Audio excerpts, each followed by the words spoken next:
यार एक दफा मैं बहुत डर गया था, फिर मेरे अब्बू ने मुझे संभाला। आओ मैं तुम्हें अपनी 3 कहानियाँ सुनाता हूँ अपने डर की, फिर अल्लाह ने मुझे संभाला। मैं एक दफ़ा अपने घर स्टोर रूम में गया जो काफ़ी अरसे से बंद था। वहाँ मैंने एक तस्वीर देखी जो दीवार पर लगी थी। ये कमरा इतना अजीब क्यों लग रहा है? मुझे नहीं पता था कि वो तस्वीर मुझे देख रही है। मुझे लग रहा है कोई मुझे देख रहा है। ये कैसी आवाज है? यहाँ जरूर कोई है।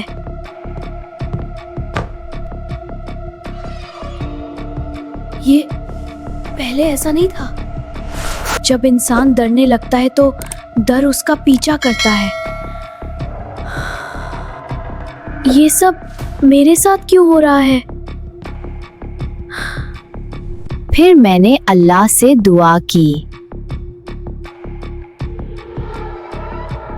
या अल्लाह, मेरी मदद कर, मुझे शैतान के शर से बचा। मेरा डर खत्म हो गया। और पता है, बाद में पता चला वो मेरी फोफो की तस्वीर थी।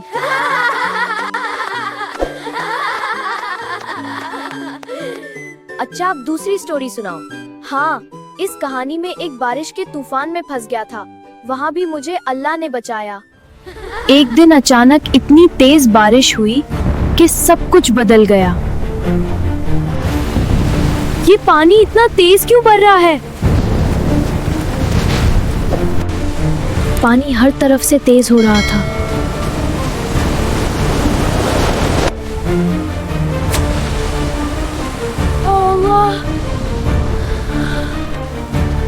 वहाँ शायद मैं बच सकता हूँ। हर कदम मुश्किल था।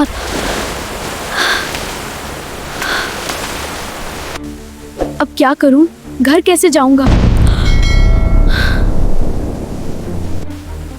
या अल्लाह, मेरी मदद कर, बारिश को रोक दे, आमीन।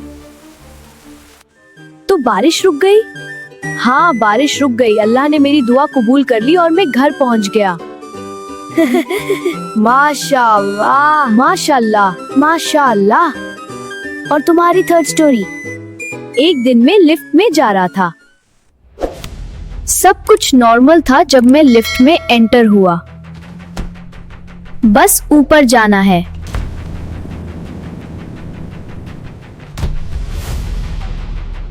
मगर अचानक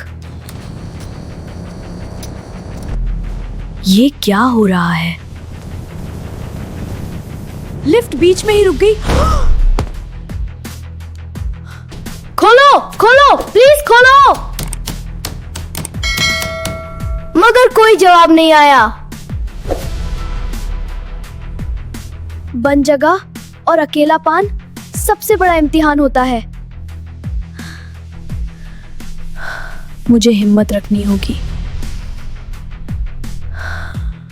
या अल्लाह, मुझे यहाँ से निकाल दे। ये शायद हवा का रास्ता है। जब इंसान हिम्मत करता है तो रास्ते नजर आने लगते हैं। कोई है? प्लीज मेरी आवाज सुनो। कोई मेरी आवाज सुनो, प्लीज मेरी आवाज सुनो। शायद किसी ने मेरी आवाज सुनी। या अल्लाह, तेरा शुक्र है। शुक्र है तुम खैरियत से बाहर आ गए। जब जब मैंने अल्लाह से दुआ की, अल्लाह ताला ने मुसीबत से बचाया। अगर आपको ये वीडियो अच्छी लगी है तो लाइक जरूर करिएगा और सब्सक्राइब भी कर दीजिएगा। अस्सलामुअलैकुम। लाइक करें और कमेंट में बताएं वीडियो कैसी लगी। अगर सब्सक्राइब नहीं किया हुआ तो सब्सक्राइब कर दे।